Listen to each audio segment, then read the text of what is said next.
This is Kolkata TV's podcast news. আপনারা শুনছেন পডকা।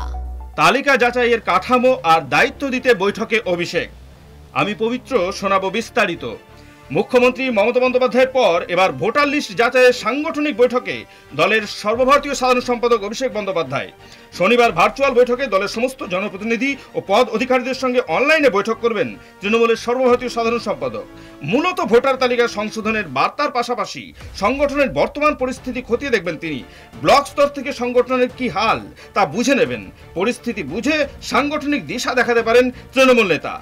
ইতিমধ্যে 27 ফেব্রুয়ারি নেতাজি ইন্ডোর স্টেডিয়ামে দলের সুপ্রিমো মমতা বন্দ্যোপাধ্যায় 36 জনের কমিটিকে জেলা ভিত্তিক দায়িত্ব দিয়েছিলেন। সেই কাজে নতুন কিছু সংযোজন করেন কিনা সেদিকে নজর সবার।